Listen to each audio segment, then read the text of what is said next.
नमस्कार, आप देख रहे हैं न्यूज 24। मैं हूं आप सभी के साथ विप्तेश माथुर। आइए तेजस 24 की शुरुआत करते हैं हमेशा की तरह इस वक्त की बड़ी खबर के साथ, और ये बड़े हादसे से जुड़ी हुई बड़ी खबर है।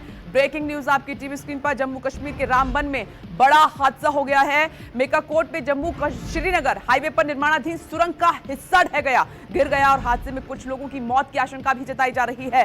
घटनास्थल पर राहत और बचाव का काम लगातार जारी है। मलबे में खबर यह है कि 9 से 10 लोगों के फंसे होने की आशंका है और एक शख्स का रेस्क्यू कर बचाया भी गया है। और घटनास्थल से तस्वीरें इस वक्त आप देख रहे हैं। जम्मू श्रीनगर ये हाईवे रामबन इलाका, जहां पर टनल गिरने से कई लोग फंसे हुए, 9 से 10 लोगों के फंसे होने की आशंका है। एक का रेस्क्यू किया गया है। राहत बचाव काम तेजी के साथ जारी है। पंकज शर्मा इस वक्त मेरे साथ लाइव जुड़ गए हैं। पंकज, ये हादसा बड़ा है, 9 से 10 लोगों के फंसे होने की आशंका है। अभी क्या चल रहा है, कितने लोगों को बचाया गया है?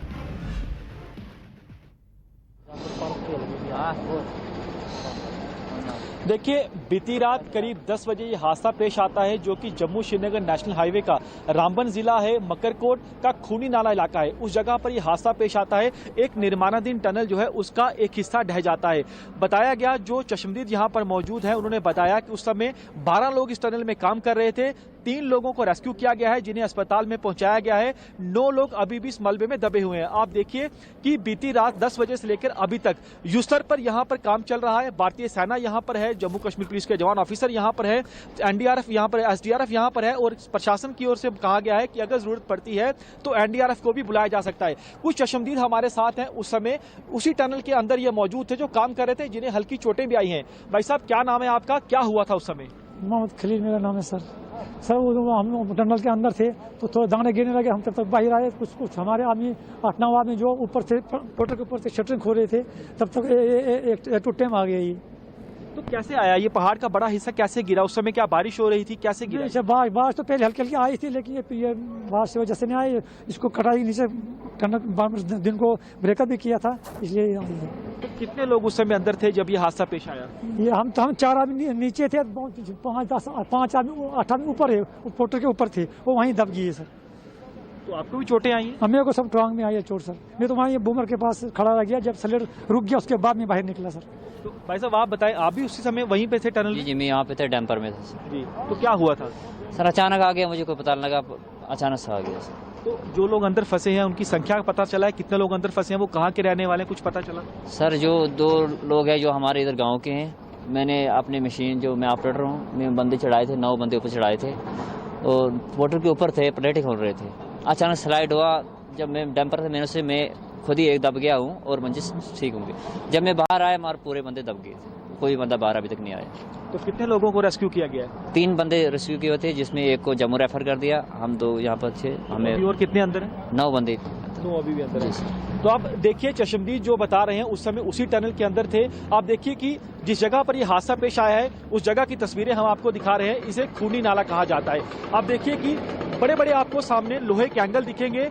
यहाँ पर अक्सर जो है पहाड़ के बड़े बड़े जो पत्थर हैं वो नीचे यहाँ पर हाईवे पर आ जाते हैं, उसी के चलते ये एंगल लोहे के लगाए गए थे। लेकिन आप सामने आप देखिए, इसी जगह पर जो टनल का काम वो चल रहा था, बिल्कुल ही हाईवे से सटा हुआ इलाका है। अचानक जो है पूरा पहाड़ जो है, आप हिस्सा देखिए, नीचे आके गिरता है। टनल जो है वो धंस जाती है, टनल के ऊपर आकर गिरता है और लगातार रात से ही जो है युस्तर पर राहत बचाव कार्य चल रहा है। सामने की अगर आप वो देखें, पहाड़ देखें, उसमें हिस्से में भी दरार आई हुई है, तो इसीलिए जो है कदम फूक फूक कर जो जितनी भी एजेंसी यहाँ पर लगी हुई है रख रही है। भारी संख्या में यहाँ पर जवानों को बुलाया गया है और लोगों से कहा जा रहा है कि आप लोग यहाँ पर नजदीक मत रुकिए, क्योंकि पहाड़ के लगातार जो पत्थर हैं वो गिर रहे हैं। अभी भी आप तस्वीरों में देखिए कि ऊपर से लगातार जो पहाड़ से पत्थर हैं वो गिर रहे हैं। ये अपने आप में चुनौतियों से भरा ऑपरेशन है ये, लेकिन तमाम एजेंसी यहाँ पर लगी हुई है और प्रशासन ने कहा है कि अगर जरूरत पड़ती है तो हम एनडीआरएफ को भी बुला सकते हैं। लेकिन आप देखिए कि जब ये हिस्सा पहाड़ का नीचे गिरता है तो सामने आप देखिए कि आपको यहाँ पर मशीनें दिखेंगी, डंपर दिखेंगे, उनकी हालत आप देखिए, अंदाजा लगा सकते हैं कि कितना भयानक ये हादसा था। और यहाँ पर आप देखिए कि जेसीबी की मशीनें लगातार काम कर रही हैं और जिस जगह पर ये मशीनें अभी काम कर रही हैं उससे चंद मीटर की दूरी पर ही आशंका जताई जा रही है कि वो तमाम जो 9 लोग जिनकी संख्या बताई गई है वो दबे हुए हैं। आप देखिए कि लगातार जो पहाड़ है उसको काटने की कोशिश की जा रही है ताकि जितनी जल्दी हो सके जितने भी लोग अंदर फंसे हुए हैं, दबे, उनको निकाला जाए। सामने भी आप देखिए कि लगातार ऊपर से जो पहाड़ के हिस्सा है वो पत्थर लगातार नीचे गिर रहे हैं और इसी जगह पर बड़ा हादसा रात को पेश आता है। करीब 10 बजे की ये घटना है और 10 बजे जो है यहाँ पर उस समय अंदर जो कर्मचारी थे वो अंदर मौजूद थे, काम चल रहा था और अचानक जो है ये हादसा पेश आता है। सर, आपसे जानना चाहेंगे अभी कितना समय लग सकता है इस राहत बचाव कार्य में? सर, हम रात से यहाँ लगे हैं, रात की कार्रवाई अभी चल रही है। इंशाल्लाह पूरी एडमिनिस्ट्रेशन जो है वो काम में लगी हुई है। आप देख रहे हैं मशीन लगी हुई है, जो भी होगा ऊपर वाला करे बेहतर हो जाए। सर, चैलेंजेस क्या है, चुनौती क्या है? चुनौती है, देखो ये कच्ची पहाड़ी है, आपको पता है ये हिल एरियाज हैं, यहाँ पर मुश्किलात हर किस्म की होती है, लेकिन फिर भी कंपनी वालों ने अच्छे तरह से काम किया है। लोगों ने देखते हैं आने वाले वक्त में कि क्या होगा। आप भी यहीं हैं और हम भी यहीं हैं। कुछ लोग अंदर जो अभी दबे हुए, सुना है 10 से 15 लोग के अंदर 10 से 15 हैं जो भी। जी। कितने लोगों को रेस्क्यू किया गया है? अभी तक तो कोई नहीं है, देख लीजिए आप, अब तक कोई रेस्क्यू नहीं हुआ है। तो क्या यहाँ पर अभी कौन कौन सी एजेंसीज हैं, कौन कौन सी फोर्सेज जो काम कर रही है? हर कंपनी, हर किस्म की कंपनी और सारी एडमिनिस्ट्रेशन जो है डिस्ट्रिक्ट एडमिन पूरी लगी हुई है। एनडीआरएफ को भी बुलाया सबको बुलाया जा रहा है। तो देखिए, साहब बता रहे हैं कि एनडीआरएफ को भी बुलाया जा रहा है। संख्या साहब बता रहे हैं कि 10 से 15 लोग अंदर फंसे हो सकते हैं, लेकिन जो चशमदीद थे उस समय जो काम कर रहे थे उन्होंने कहा है कि अभी 2 लोग अंदर हो सकते हैं। फिगर ठीक है पंकज, आप नजर अपनी बनाए रखिएगा। बड़ा हादसा पेश आया है, ये हम पल पल की अपडेट आपसे लेते रहेंगे। अभी के लिए शुक्रिया। तेजस 24 में आगे बढ़ते हैं और एक और बड़ी खबर का रुख कर लेते हैं। समाजवादी पार्टी नेता आजम खान को सुप्रीम कोर्ट से राहत मिल गई है, ये इस वक्त की बड़ी खबर है और आज आजम खान जेल से बाहर आ सकते हैं। कोर्ट ने आजम खान को अंतरिम जमानत दी है। कोर्ट ने आजम खान को अंतरिम जमानत दी। आज सीतापुर जेल से रिहा हो सकते हैं Samajwadi party senior leader Azam Khan. करीब 26 महीने से 2 साल से आजम खान जेल में बंद है। कई बार उन्होंने राहत के लिए कोशिश की लेकिन नहीं मिल पाई। 88 मामलों में हालांकि पहले उनको जमानत मिल गई थी, लेकिन कल सुप्रीम कोर्ट से उन्हें सुप्रीम राहत मिली है और तकरीबन ये माना जा रहा है कि इस राहत के बाद उनकी रिहाई का रास्ता साफ हो गया, यानी कि 89वें मामले में उनको राहत मिली है, अंतरिम जमानत दी है कोर्ट ने आजम खान को। एसपी विधायक आजम खान आज सीतापुर जेल से रिहा हो सकते हैं। आजम की रिहाई का परवाना सीतापुर जेल पहुंच चुका है। जेल में आजम का मेडिकल कराने के बाद उन्हें रिहा किया जा सकता है। कागज पहुंचने के लिए सीतापुर पहुंचे रामपुर के एसपी जिलाध्यक्ष ने बताया कि सभी कागज कंप्लीट है और आज हर हाल में आजम की रिहाई हो जाएगी। आजम खान सीतापुर जेल से सीधे रामपुर जाएंगे। और जल्दी से एक और बड़ी खबर का रुख करते हैं। ज्ञानवापी मस्जिद पर आज सुप्रीम कोर्ट में फिर से सुनवाई होने जा रही है। इस वक्त की एक और बड़ी खबर आपकी टीवी स्क्रीन पर देखिए। देश की नजर इस मामले पर टिकी हुई है। दोपहर 3 बजे सुप्रीम कोर्ट इस मामले में सुनवाई करेगा। सुप्रीम कोर्ट ने कल सुनवाई करते हुए वाराणसी कोर्ट को सुनवाई के लिए रोक लगा दी कि कोई भी लोअर कोर्ट फैसला ना ले। वहीं सुप्रीम कोर्ट ने जिला कोर्ट को नंदी के सामने की दीवार गिराने के आदेश देने के पर भी रोक लगा दी है। बनारस के ज्ञानवापी मस्जिद मामले पर सुप्रीम कोर्ट आज सुनवाई करेगा।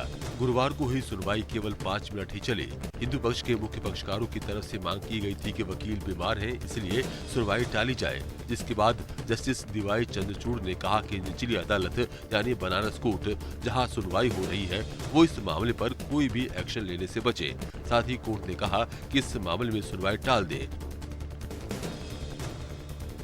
एक और बड़ी खबर का रुख कर लेते हैं, इसी मामले से जुड़ी हुई है। ज्ञानवापी मामले पर वाराणसी कोर्ट में सुनवाई टल गई है। ये इस वक्त की बड़ी खबर आपकी टीवी स्क्रीन पर। जिला कोर्ट मामले में 23 मई यानी कि सोमवार को सुनवाई करेगा। सुप्रीम कोर्ट के आदेश के बाद जिला कोर्ट ने टाली है सुनवाई। सिविल जज सीनियर डिवीजन रवि कुमार दिवाकर ने यह फैसला लिया है।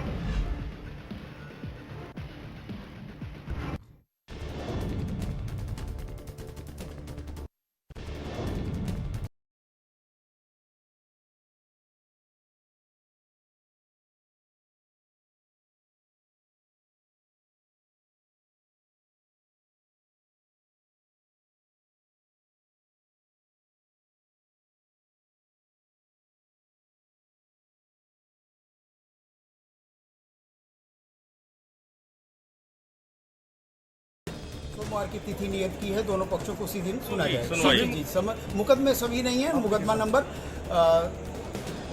693 का ही है, तो उसके बनस्पत इसी पर सुने। वाराणसी कोर्ट में कल सर्वे रिपोर्ट जमा करा दी जाएगी। एडवोकेट कमिश्नर विशाल सिंह ने सर्वे रिपोर्ट के साथ साक्ष्य के रूप में वीडियोग्राफी और फोटोग्राफी कैमरा चिप को अलग अलग 3 बॉक्स में दिया। इस मामले में कोर्ट ने पक्षकारों से आपत्ति मांगी है, जिस पर सोमवार को सुनवाई होगी। गाड़ी का जो चिप है वो हम लोगों ने फाइल कर दिया 3 बॉक्स में, अंदर सील है, सील है उस पर सील कवर लगा हुआ है, माननीय न्यायालय के ये दाखिल हो गया और प्रिजर्व हो गया। ज्ञानवापी मामले पर विशाल सिंह की सर्वे रिपोर्ट लीक हो गई है। रिपोर्ट में मस्जिद के तहखाने की दीवारों और हिंदू चिन्हों के मिलने का जिक्र है। रिपोर्ट के मुताबिक खंभों पर स्वास्तिक चिन्ह, त्रिशूल, हाथी के सूंड और पान के पत्ते खुदे हैं। सर्वे रिपोर्ट में शिवलिंग का जिक्र भी है। कुएं के बीच में पत्थर मिले हैं। मस्जिद के अंदर घंटी दिखी है।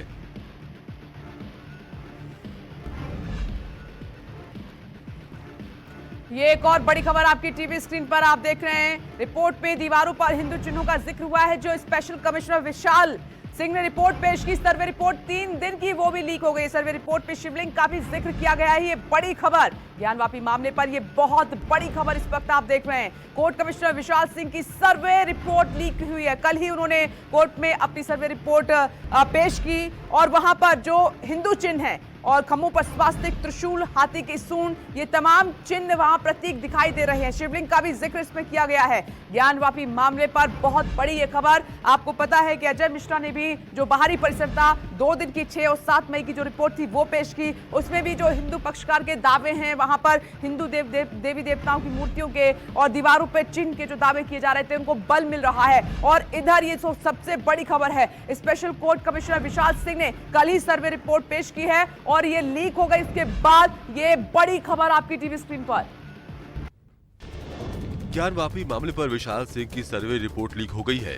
रिपोर्ट में मस्जिद के तहखाने की दीवारों और हिंदू चिन्हों के मिलने का जिक्र है। रिपोर्ट के मुताबिक खंभों पर स्वास्तिक चिन्ह, त्रिशूल, हाथी के सूंड और पान के पत्ते खुदे हैं। सर्वे रिपोर्ट में शिवलिंग का जिक्र भी है। कुएं के बीच में पत्थर मिले हैं। मस्जिद के अंदर घंटी दिखी है। नंदी की मूर्ति से कुंड की दूरी 83 फीट 3 इंच है। एडवोकेट कमिश्नर विशाल सिंह से पहले पूर्व कमिश्नर अजय मिश्रा की सर्वे रिपोर्ट सामने आई। अजय मिश्रा ने रिपोर्ट में हिंदू देवी देवताओं की आकृति मिलने का दावा किया। अजय मिश्रा ने मस्जिद परिसर में हिंदू धर्म से जुड़े प्रतीक और अवशेष मिलने के सबूतों की बात कही है। अजय मिश्रा ने अपनी रिपोर्ट में कहा, मस्जिद की उत्तर पश्चिम दीवार के पास मंदिरों का मलबा मिला है। वहीं शिलापट पर शेषनाग की आकृति मिलने का दावा किया।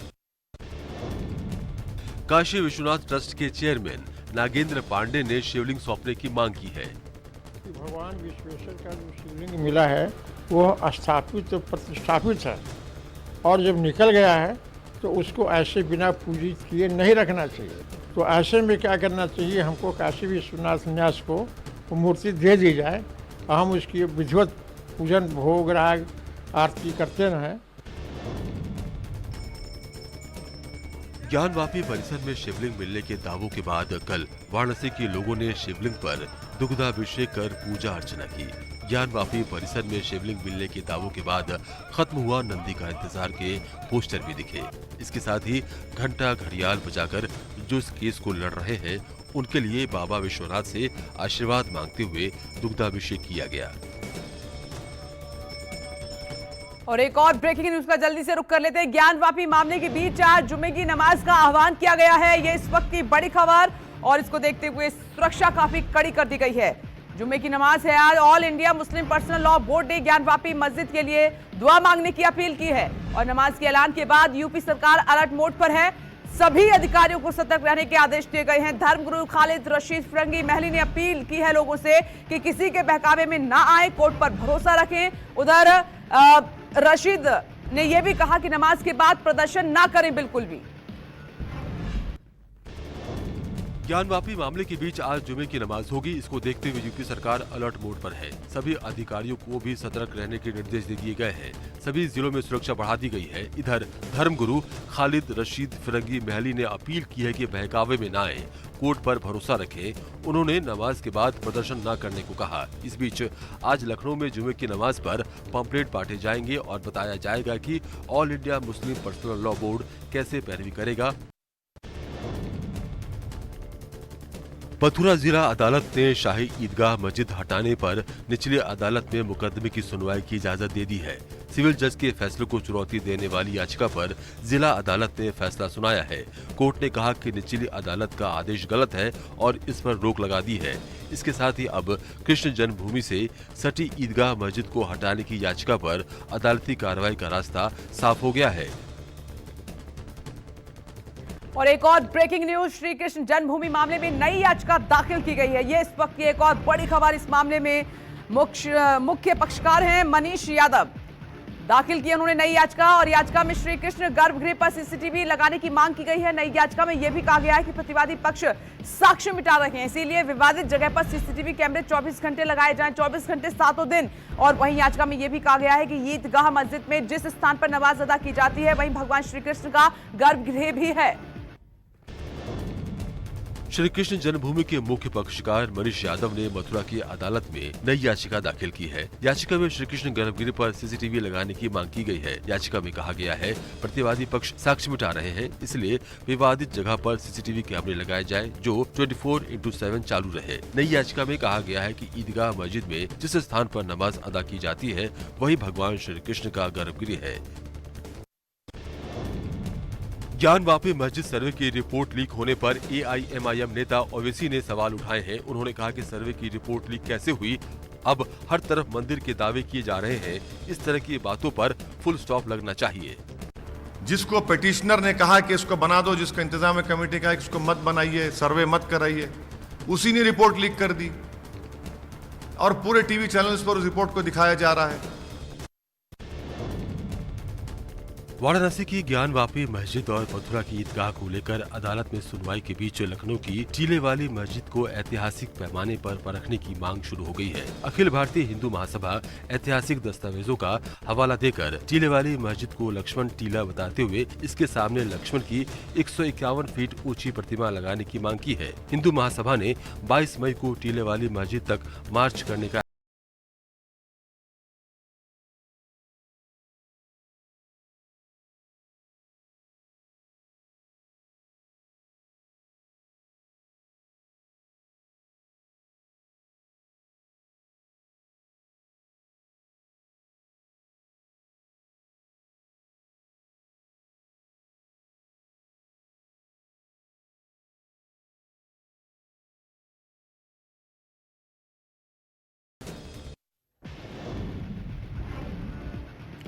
तेजस 24 में ये ब्रेकिंग न्यूज आपकी टीवी स्क्रीन पर। पंजाब में कांग्रेस को बड़ा झटका लगा है, बीजेपी में शामिल हो गए हैं सुनील जाखड़। पंजाब कांग्रेस का एक अहम चेहरा पंजाब में, ये कांग्रेस को झटके के तौर पर ही देखा जा रहा है। सुनील जाखड़ ने दिल्ली में बीजेपी का दामन थाम लिया है, कमल को अपना लिया है। सुनील जाखड़ ने दिल्ली बीजेपी दफ्तर में सदस्यता ली है और इस दौरान बीजेपी राष्ट्रीय अध्यक्ष JP नड्डा वहां पर मौजूद थे। और इसी के साथ, क्योंकि कोई आज का रिश्ता नहीं था सुनील जाखड़ का, तकरीबन 50 साल उन्होंने कांग्रेस को दिए, उनके पिता भी कांग्रेस में थे और इतना पुराना रिश्ता खत्म हो गया। हाल ही में कांग्रेस छोड़ने वाले सुनील जाखड़ ने बीजेपी का दामन थाम लिया है। दिल्ली में बीजेपी मुख्यालय में खुद पार्टी अध्यक्ष JP नड्डा ने सुनील जाखड़ को पार्टी में शामिल कराया। बीजेपी में शामिल होने के बाद जाखड़ ने बीजेपी और PM नरेंद्र मोदी की तारीफ की। जाखड़ और कांग्रेस का 50 साल पुराना रिश्ता टूट गया। सुनील जाखड़ के भतीजे फिलहाल कांग्रेस में हैं और पंजाब की अबोहर सीट से विधायक हैं। जाखड़ के पिता बलराम जाखड़ कांग्रेस के बड़े नेता थे। पंजाब के CM भगवंत मान ने केंद्रीय गृह मंत्री अमित शाह से दिल्ली में मुलाकात की। मुलाकात के बाद मान ने कहा कि सूबे की कानून व्यवस्था, पटियाला समेत तमाम मुद्दों पर दोनों नेताओं के बीच बातचीत हुई। मंत्री बनने तो बाद पहली बार उन्होंने मीटिंग हुई है। पंजाब के कुछ चलंत जिहड़े मुद्दे सी उन्होंने डिस्कस हुए ने।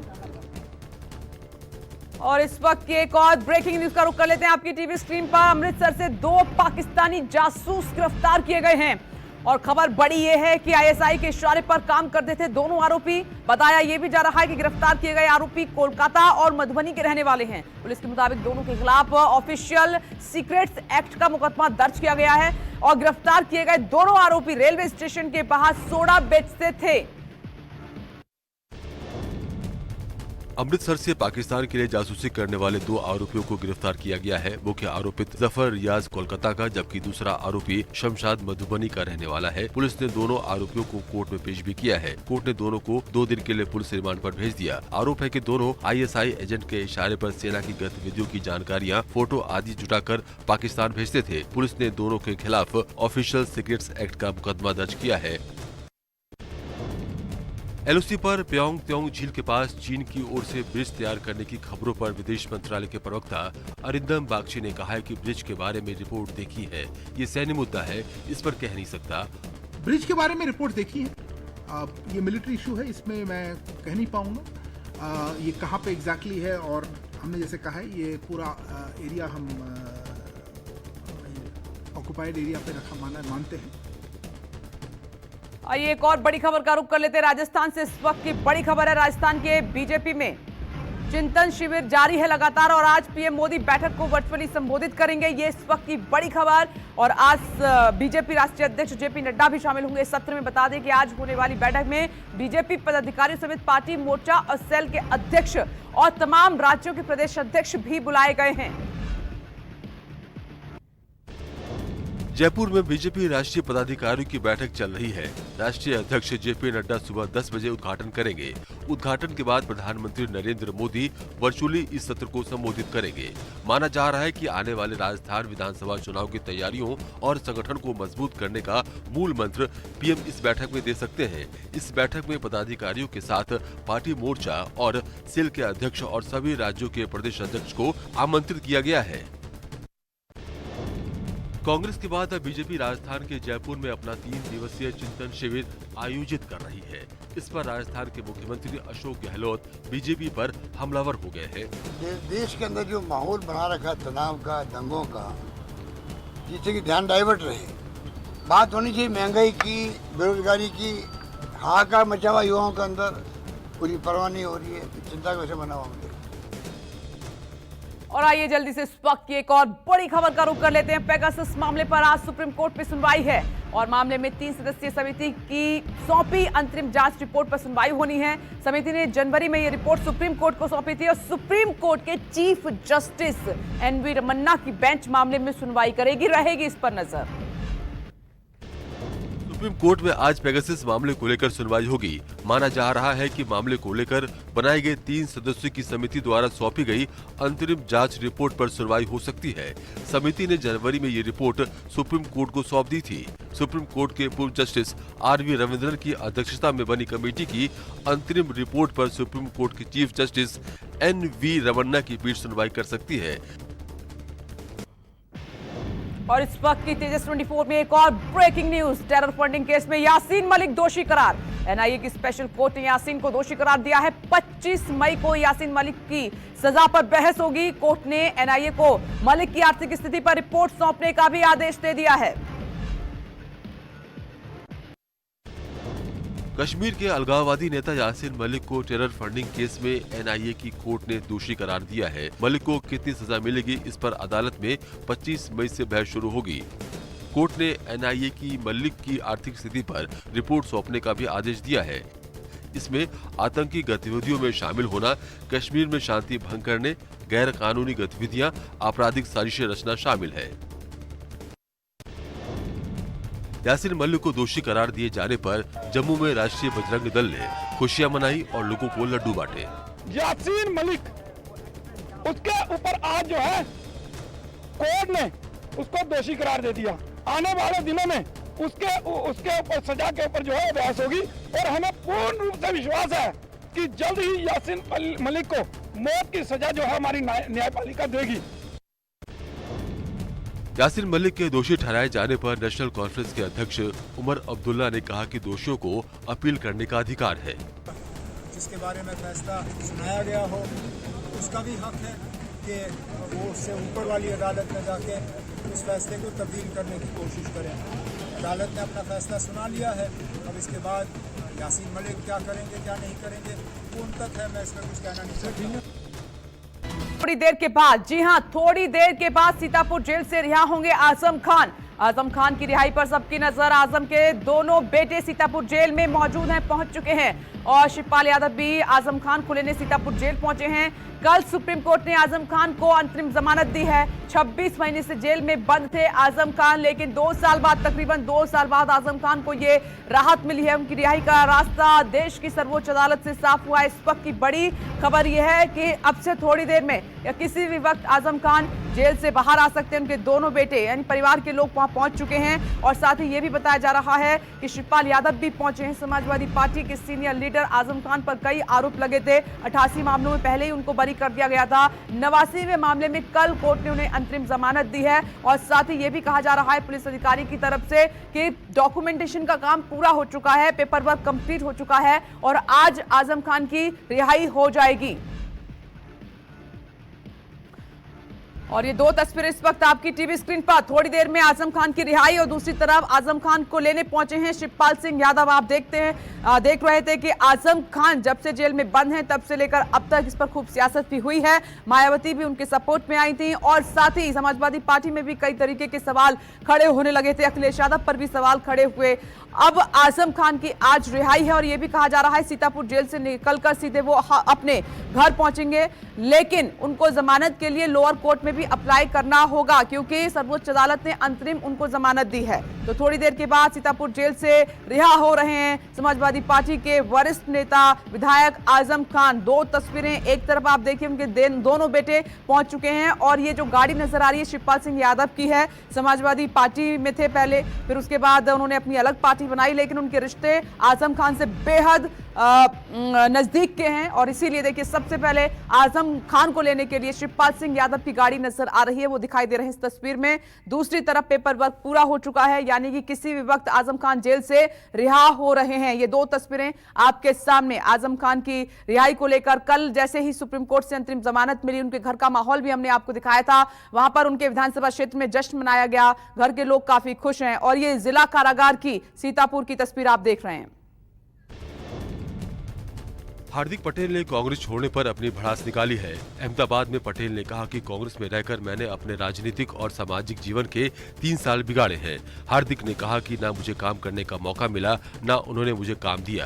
अगर मैं बाहर भी होता तो मैं कहीं ना कहीं पूरे प्रदेश के हितों के लिए और ज़्यादा मदद कर सकता था, काम कर सकता था। लेकिन मुझे जो भरोसा कांग्रेस पर था, उस भरोसे पर ना वो खरे उतरे, ना मैं खरा उतर पाया। ना मुझे काम करने का मौका मिला, ना उन्होंने कभी मुझे काम दिया। हार्दिक पटेल अब बीजेपी में जाएंगे या आप में शामिल होंगे, इसका कोई खुलासा नहीं किया है। कभी मांगा ही नहीं, प्रॉब्लम ही यही है। हमने काम मांगा तो इसीलिए तो उनको दिक्कत आ गई। अगर पद मांगा होता तो शायद दे देते वो।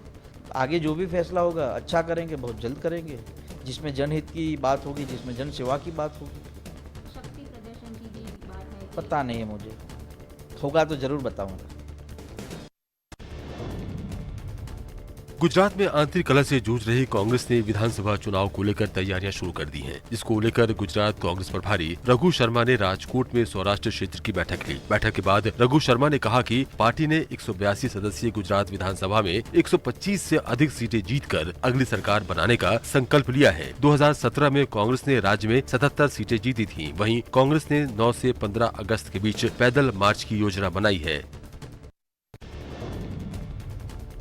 गुजरात प्रदेश कांग्रेस के कुछ वरिष्ठ नेता राजकोट में सौराष्ट्र जोन की कार्यकारिणी की बैठक से पहले नरेश पटेल से मिलने पहुंचे। एक तरफ हार्दिक पटेल कांग्रेस को कोस रहे थे, तो वहीं दूसरी तरफ कांग्रेस के 5 दिग्गज नेताओं ने नरेश पटेल से मुलाकात की। ये मुलाकात सफल नहीं रही। कांग्रेस अध्यक्ष जगदीश ठाकुर ने मीडिया से कहा कि मैं नरेश पटेल के साथ केवल चाय और पानी पीने आया था और ये एक शिष्टाचार मुलाकात थी, कोई राजनीतिक चर्चा नहीं हुई। निलंबित आईएएस पूजा सिंघल और उनके सीए सुमन कुमार की रिमांड आज खत्म हो रही है। उनकी रिमांड बढ़ेगी या उन्हें जेल जाना होगा, ये आज ईडी की विशेष अदालत के फैसले पर निर्भर करता है। अब तक जो बातें सामने आ रही हैं, उसके मुताबिक निलंबित आईएएस अधिकारी पूजा सिंघल की रिमांड अवधि बढ़ सकती है। सीए सुमन कुमार ने अधिकतम रिमांड अवधि को पूरा कर लिया है, इसलिए उनका जेल जाना तय माना जा रहा है। इधर कल पूजा सिंघल और उनके सीए से पूछताछ की गई। एमएनएस की धमकी के बाद औरंगाबाद में औरंगजेब का मकबरा 5 दिनों के लिए बंद कर दिया गया है। इसके साथ ही लॉ एंड ऑर्डर बनाए रखने के लिए भारी पुलिस बल तैनात किया गया है। औरंगजेब के मकबरे को लेकर एमएनएस ने कहा था कि उद्धव ठाकरे सरकार मुगल शासक औरंगजेब के मकबरे को ध्वस्त कर दे। इसके बाद भारतीय पुरातत्व का ये फैसला सामने आया है। औरंगजेब की कब्र की देखभाल करने वाली कमेटी ने बताया कि उन्हें पुरातत्व विभाग से लिखित आदेश आने के बाद 18 मई की शाम से ही मकबरे को बंद कर दिया है। औरंगाबाद में औरंगजेब की कब्र तुड़वाने की मांग पर शिवसेना ने एमएनएस को सलाह दी है। शिवसेना ने कहा है कि राज ठाकरे अपने नए दोस्त बीजेपी से बात करें और केंद्र सरकार से देश में सभी मुगल आक्रांताओं के कब्र के खिलाफ कार्रवाई करने को कहें। महाराष्ट्र सरकार को दोष देने से कोई फायदा नहीं होने वाला है। AIMIM नेता अकबरुद्दीन ओवैसी इस महीने की शुरुआत में औरंगजेब के मकबरे पर गए थे। लाउडस्पीकर चालीसा के बाद राज ठाकरे के अयोध्या जाने को लेकर महाराष्ट्र से यूपी तक राजनीति गरमाई हुई है। राज ठाकरे के अयोध्या जाने पर सवाल उठाने वालों को एमएनएस ने जवाब दिया है। मुंबई के लालबाग इलाके में एमएनएस ने कई जगहों पर पोस्टर लगवाया है। एमएनएस के पोस्टर में चेतावनी दी गई है कि अगर राज ठाकरे को कोई भी नुकसान पहुंचा तो पूरा महाराष्ट्र जल उठेगा। राज ठाकरे के अयोध्या जाने पर लगातार विरोध हो रहा है। एमएनएस ने इसी को लेकर ये पोस्टर लगाया है। महाराष्ट्र सरकार का कहना है कि ओबीसी रिजर्वेशन पर समिति की रिपोर्ट आने पर वो कोर्ट का रुख करेगी। महाराष्ट्र के डिप्टी सीएम अजित पवार ने कहा कि ओबीसी आरक्षण पर आंकड़े जुटाने के लिए बनी समिति की रिपोर्ट अगले महीने आएगी। रिपोर्ट मिलते ही सरकार सुप्रीम कोर्ट जाएगी। सुप्रीम कोर्ट ने एमपी को ओबीसी आरक्षण के साथ स्थायी चुनाव कराने की इजाजत दी थी। पवार ने कहा था कि महाराष्ट्र सरकार भी इस पर विचार कर रही है। महाराष्ट्र की महाविकास अघाड़ी सरकार ने महिलाओं के सम्मान में एक अहम फैसला लेते हुए महाराष्ट्र में विधवा प्रथा बंद करने का फैसला लिया है।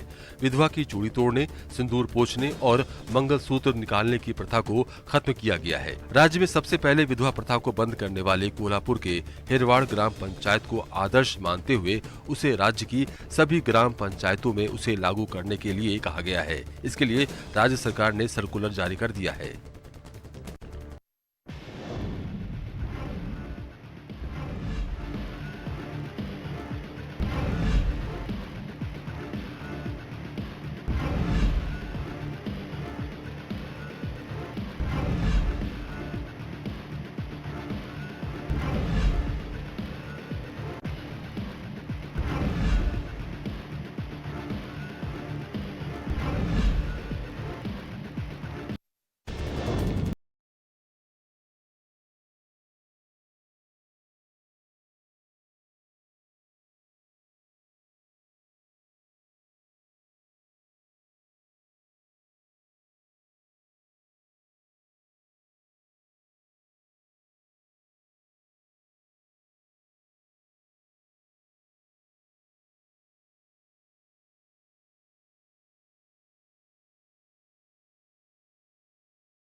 बढ़ गई है।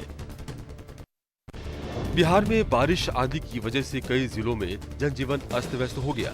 राजधानी पटना समेत कई जिलों में मौसम का मिजाज बदलने से लोगों को जहां गर्मी से राहत मिली है, वहीं आंधी तूफान से काफी नुकसान भी हुआ है। आंधी की वजह से कई लोगों की मौत की भी खबर है। पटना, गोपालगंज, नालंदा में तेज हवाओं ने काफी नुकसान पहुंचाया। कई इलाकों में पेड़ गिरने से ट्रैफिक भी जाम हो गया।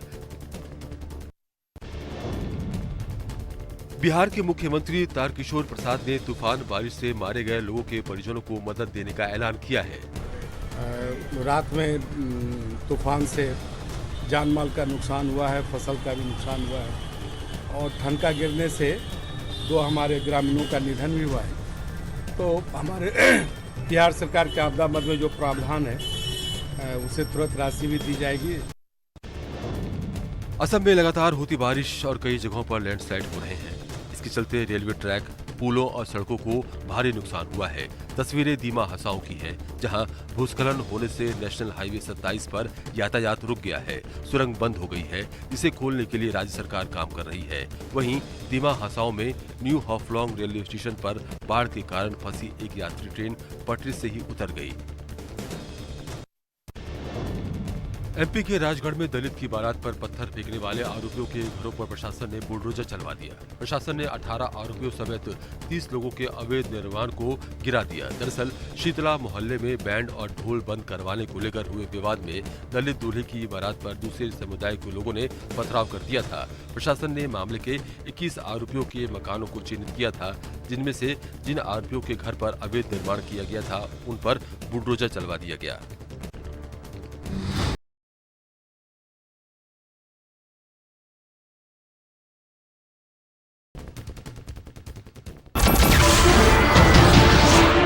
नमस्कार, मैं हूं मानक गुप्ता।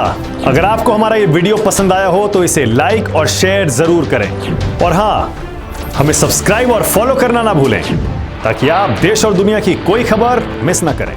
तो जुड़े रहिए हमारे साथ और देखते रहिए न्यूज़ 24।